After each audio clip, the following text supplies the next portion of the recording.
cái phần dưới. Tuy nhiên thì các em cũng có thể thấy ngay từ câu đầu tiên là mục đích nghiên cứu này.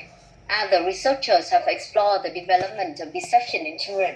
Họ xem cho nó phát triển như thế nào. Và đến cuối cùng, hai câu cuối cùng của các em thì họ còn nói về cái kết quả này một cách rõ ràng hơn. By the time the children have reached the age of 5, all of them peak and all of them lie.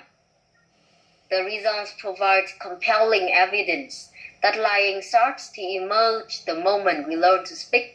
Cái kết quả nghiên cứu thì đã đưa ra những cái bằng chứng rất là thuyết phục về việc bắt đầu nói dối khi mà chúng ta học nói, learn to speak. Đấy. Còn phía trên thì người ta đưa ra những cái nhóm đối tượng có thể là 3 tuổi, 5 tuổi các kiểu. Nhưng mà đấy là cái câu kết luận cuối cùng. Đấy, thì các em cũng học luôn cái cách mà cô vừa mới nói đi nhá. Tức là trong một cái nghiên cứu cơ bản thôi. Dù bây giờ các em không đọc nghiên cứu đi chăng nữa thì các em đã đến giai đoạn phải đọc nghiên cứu và phải tự viết nghiên cứu rồi. Thì các em cũng cần phải quan tâm đến một số điều như một, cái mục đích của cái nghiên cứu này là gì. Và cái thứ hai, họ đã làm gì trong nghiên cứu này. Đây thì em sẽ thấy trong bài này họ mô tả rất rõ thôi. During these studies, a child is led into a laboratory, asked to face one of the wall này nọ kia. Đấy là họ mô tả là họ làm gì. Và cuối cùng đương nhiên mình hay phải quan tâm đến là cái kết quả của cái nghiên cứu, cái chốt lại của họ ở phần cuối nó là gì. Okay, correct. So once again, for B is for when. The question about the time. How about C? C nào em? Number C, year 8. Okay, in this one, it is the last one, the last heading that you have here. If any one of you that you haven't seen it, it's the last one. A public test of our ability to spot a lie. The correct answer Tiên has given you already, but please have a look at paragraph C again. So what are the telltale signs that give away a lie? Lại câu hỏi. Đấy, thì từ nãy các em có nhớ cái cách cô nói không? Cô hay nói là trong đầu tiên, nếu trong một cái đoạn đấy mà họ bắt đầu bằng một cái câu hỏi thì đấy cũng là một cái dữ liệu, đấy cũng là một cái sign rất là rõ ràng để các em biết được là người ta đang định viết về cái gì. Thì đây người ta đang nói là vậy các dấu hiệu nào, đúng không? Telltale signs, tức là các cái dấu hiệu nào mà mình có thể spot được, mình có thể phát hiện ra được một cái người mà họ đang nói dối.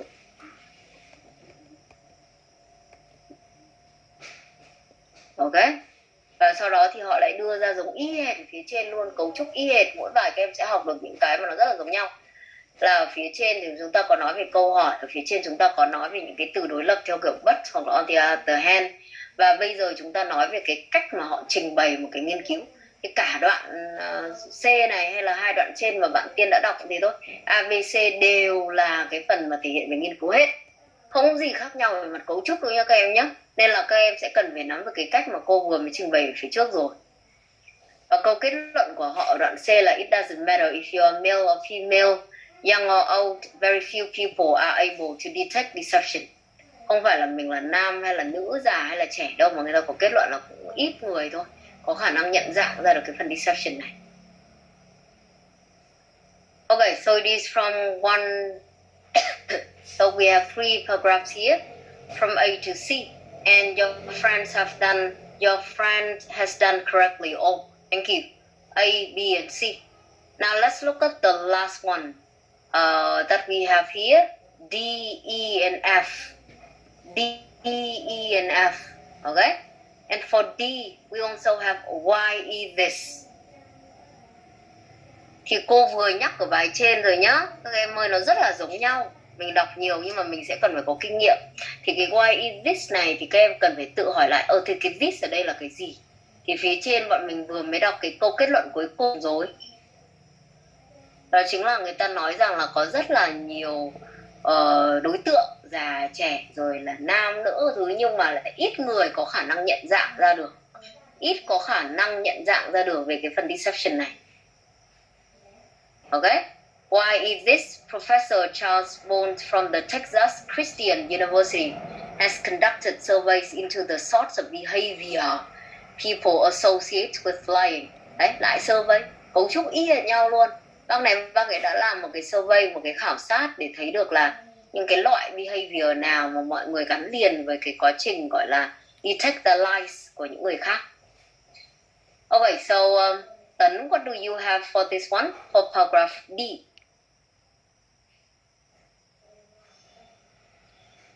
paragraph D, I have 4. Yeah, number 4 is the correct one, exposing some false belief.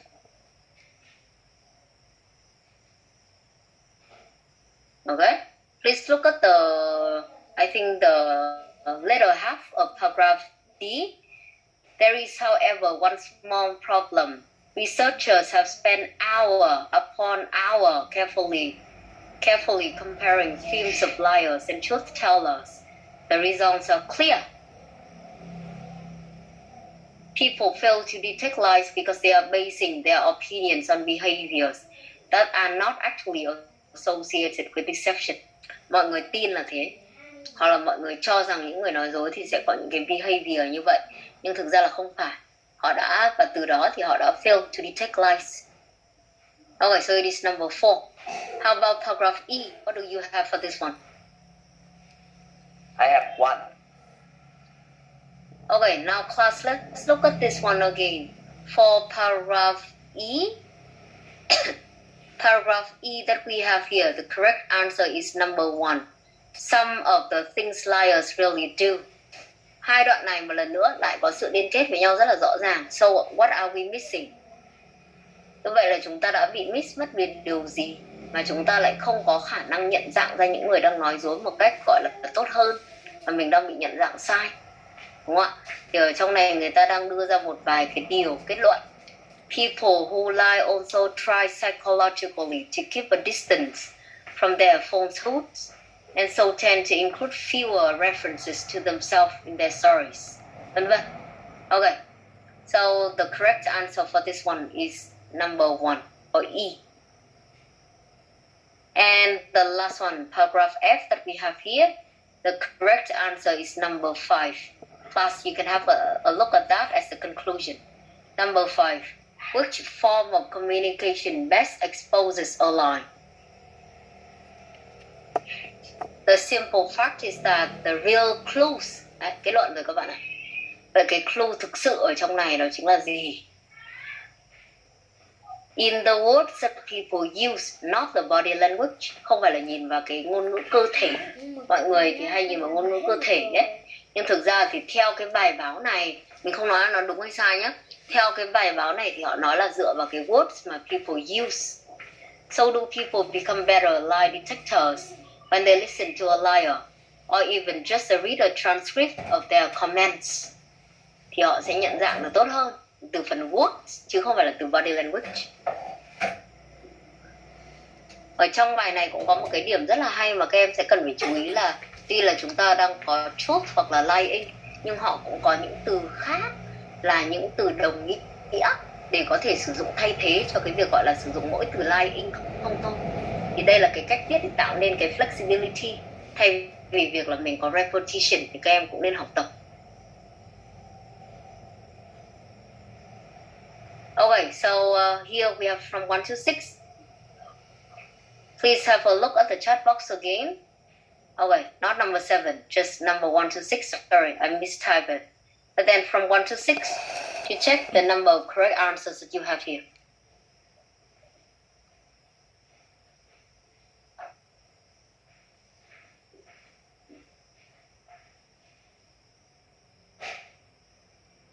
Okay, and also the rest that you have here, we do not have enough time for you to do in class, but please finish them at home.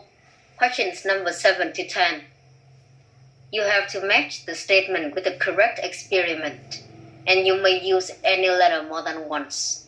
Here we have the questions from 7 to 10, and the list of experiments from A to C, A, B, C. So that's why you can use any letter more than once. Ở phía trên thì chúng ta có rất là nhiều experiments, các em phải xem lại, đúng không ạ? And questions 11 to 13, we have the completion, sentence completion. You just have 3 questions, and we have to fill in with one word only for one sentence. Chỉ có một từ cho một câu thôi. Thì ở phía dưới này của chúng ta đang còn 7 câu, đúng không ạ? Thì mời các em sẽ về nhà hoàn thành phần này.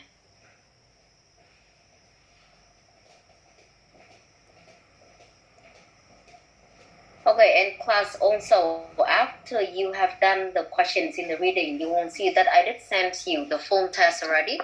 so that you are more familiar with doing the full test in in reading, not listening, just reading first. And you should know that we have the public conversion for the band. For example, if you have done correctly, let's say 30 questions, you may have the band of number 7. In the real test, it could be higher or lower than that because you are doing at home. But basically, it is the band that you can rely on.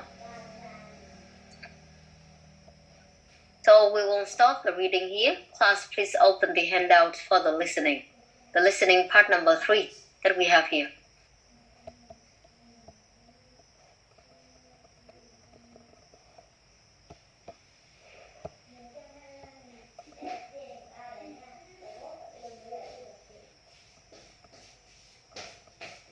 Okay, so we have in section number 1 and section number 3 already. Ở 2 buổi trước thì các em đã có cái phần section 1 và section 2 rồi. Thì các em cũng chú ý về một vài điểm hoặc là loại câu hỏi mà chúng ta có. Mặc dù listening này nó rất là khác, là nó không có theo kiểu là các em sẽ có từng loại câu hỏi ở mỗi phần đâu, mà chúng ta sẽ có gần như là lẫn lộn. Nhưng phần 1 của bọn mình nó là một conversation và thường chúng ta cần phải điền form. Trong đó mình đã nói với các em là những cái loại cơ bản liên quan đến số hoặc là chữ, như chỉ có một chữ thôi. Đấy, thì là người ta sẽ thường hỏi trong phần 1 dưới dạng điền form. Ở section 2 mà hôm trước các em đã làm thì có thêm một cái loại nữa, đó chính là labeling the plan. Tức là họ cho một cái phần liên quan đến map hoặc là liên quan đến một cái plan của một khu vực và chúng ta sẽ cần phải điền vào. Nó là vẫn là một cái conversation nhưng nó không phải là dưới dạng điền form mà chúng ta có nữa. Ở phần 3 thì thường các em sẽ có một discussion, academic discussion, được chưa? Đó là chúng ta sẽ có cái buổi thảo luận hoặc là có một cái introduction nào đó về một chủ đề. Và các loại câu hỏi có thể xuất hiện ở phần 3 như các em thấy ở đây là loại liên quan đến multiple choice. Chúng ta đang có ở trong phần này. Hoặc là buổi trước chúng ta cũng đã làm việc liên quan đến việc là multiple choice. Nhưng nó không phải là chỉ có 3 hoặc 4 phương án, mà các em đang có các phương án, ví dụ ở trong này là từ A đến G, và mình sẽ cần phải chọn ra 3 phương án để mình chọn. Còn phần sentence completion thì chúng ta cũng đã làm tương đối quen thuộc. Như vậy xin nhắc lại nhé, section 3 thường nó là academic discussion, có thể là giữa các thầy cô hoặc là thầy cô hướng dẫn cho các bạn hoặc là các bạn đang chuẩn bị một bài presentation kiểu như vậy. Và mặc dù chúng ta có thể có multiple choice từ cả phần 1 hoặc phần 2 rồi, nhưng bắt đầu cái gọi là cái track, tức là cái gây ra sự khó khăn này, hoặc là cái option của các em có thể nó dài hơn so với phần 1 và phần 2 mà chúng ta có. Được chưa? Và ở trong này của bọn mình thì cái phần gọi là listing từ A đến G thì hôm trước chúng ta cũng đã làm rồi, thì các em cũng cần phải chú ý vào cái phần keyword mà chúng ta có. Ví dụ này, câu hỏi từ 25 đến 27 yêu cầu các bạn chọn 3 letters. Và câu hỏi của họ như sau. Which three topics does Sandra agree to include in the proposal? Agree to include, và trong này chúng ta có nhân vật tên là Sandra, đúng không ạ? Thì chắc chắn là chúng ta cũng sẽ có những cái chủ đề mà được nhắc tới, nhưng bạn ấy không đồng ý hoặc là bạn ấy không cho rằng sẽ cần phải include vào proposal. Được chưa? Và đấy là lý do tại sao mình sẽ cần phải loại trừ đi. Mặc dù cô đã nhắc các bạn rất nhiều lần rồi là đối với dạng liên quan đến multiple choice thì đừng hy vọng là họ chỉ nhắc tới cái phương án mà các em cần chọn, họ sẽ nhắc hết. Okay? And you have around 3 to 45 seconds to look at the questions beforehand. So make sure that you look at the options and identify the keywords in the question, in the stem, so that you can identify or you can eliminate the correct answer, eliminate the wrong answer and choose the correct one. Okay? Ở đây thì mình sẽ không nhìn vào hết tất cả các phần câu hỏi, mà các em nhìn vào ví dụ thôi. 21. The tutor thinks. Okay, the title is Field Trip Proposal. The tutor thinks that Sandra's proposal A should be reordered in some parts, B needs a contents page, and C ought to include more information. A này, reorder, sắp xếp lại. B, cần phải có cái content page. Và C của chúng ta là more information needed. Okay, now I will play the recording and you will have some time to look at the question before answering.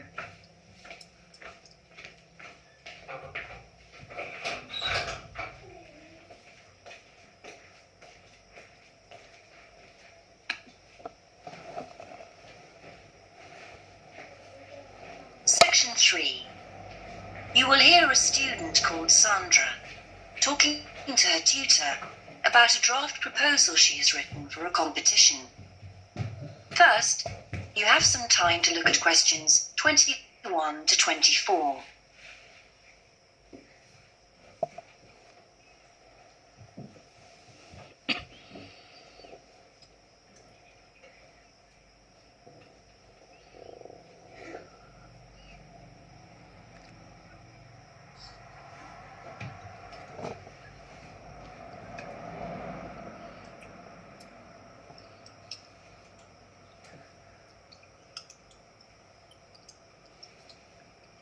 Now listen carefully and answer questions 21 to 24.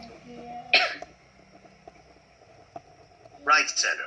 You wanted to see me to get some feedback on your group's proposal, the one you're submitting for the Geography Society field trip competition.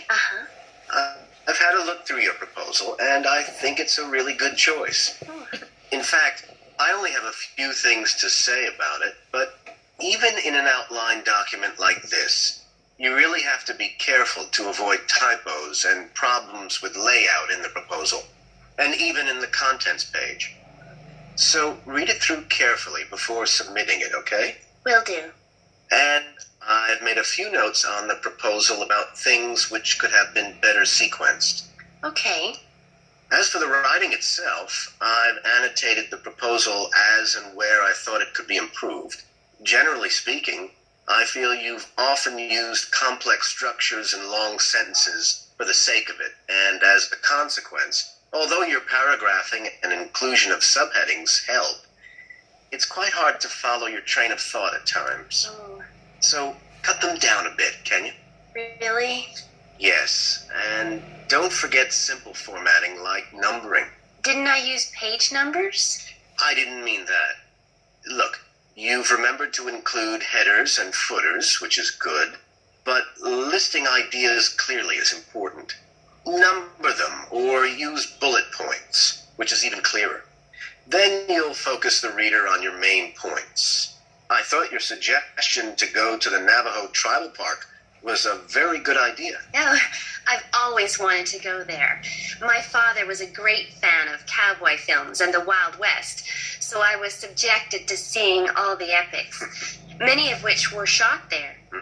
As a consequence, it feels very familiar to me, and it's awesome, both geographically and visually. So it's somewhere I've always wanted to visit. The subsequent research I did and the online photographs made me even keener. Before you hear the rest of the conversation, you have some time to look at questions 25 to 30.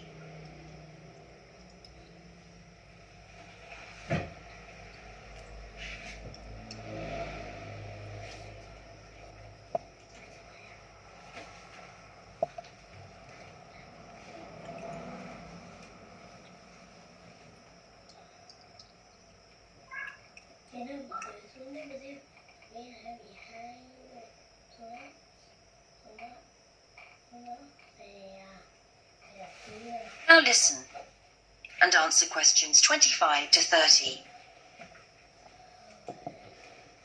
Interesting. Right, let's look at the content of your proposal now. Did you find it comprehensive enough? Well, yes and no.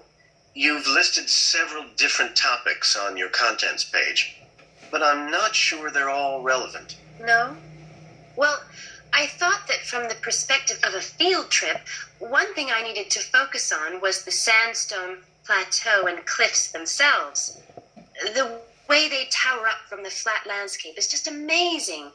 The fact that the surrounding softer rocks were eroded by wind and rain, leaving these huge outcrops high above the plain. It's hardly surprising that tourists flock to see the area.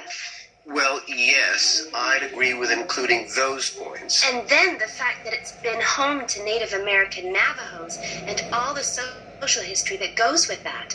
The hardships they endured trying to save their territory from the invading settlers. Their culture is so rich. All those wonderful stories. Well, I agree it's interesting, but it's not immediately relevant to your proposal, Sandra. So, at this stage, I suggest you focus on other considerations.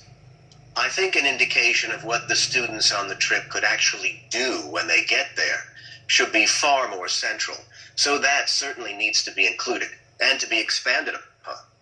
And I'd like to see something about the local wildlife and vegetation, too. Not that I imagine there's much to see. Presumably the tourist invasion hasn't helped.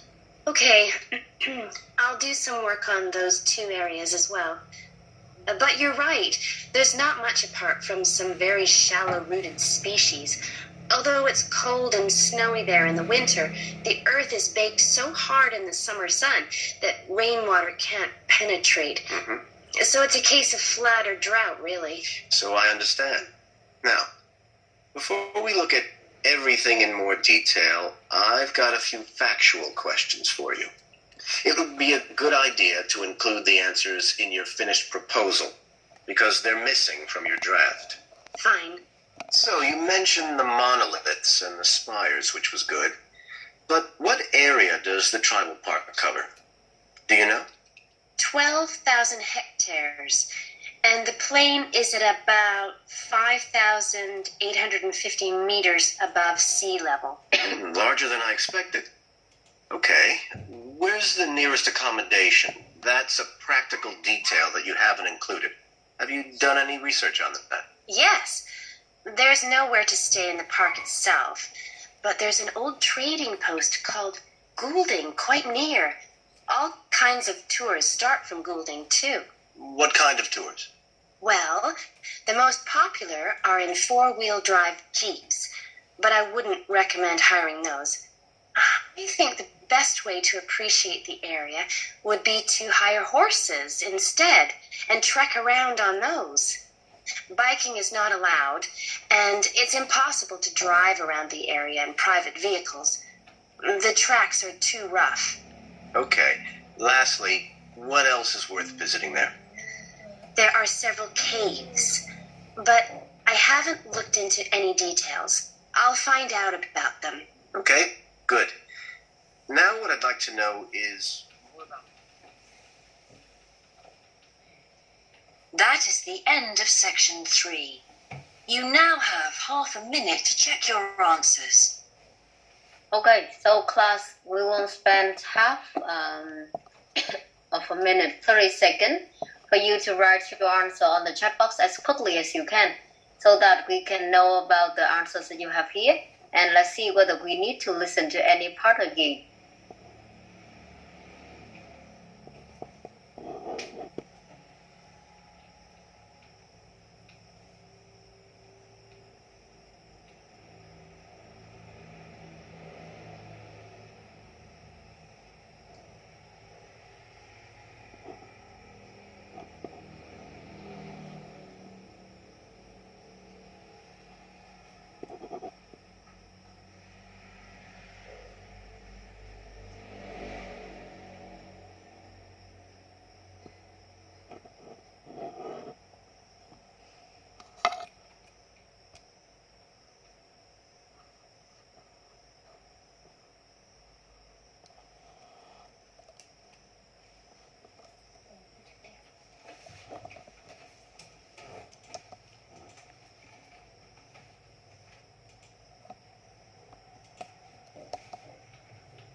Okay, class, I think that I have received pretty a lot. For others who haven't submitted, just be quick. And if you finish submitting, please look at the answers from your friends to see whether you have the same or different. Okay? I see that for number 1 or 21 to be exact, a lot of you have chosen A, but then some of you have chosen B. It is the very first difference that I see here. For number 2, I see C. Oh, just C. So it means that you have the same answer for 22. For 23, oh, the same as well. So maybe I would like you to listen to number 1 again or 21 again to see what is the correct answer for 21. The tutor thinks that Sandra's proposal A should be reordered, B needs the contents page, or C ought to include more information.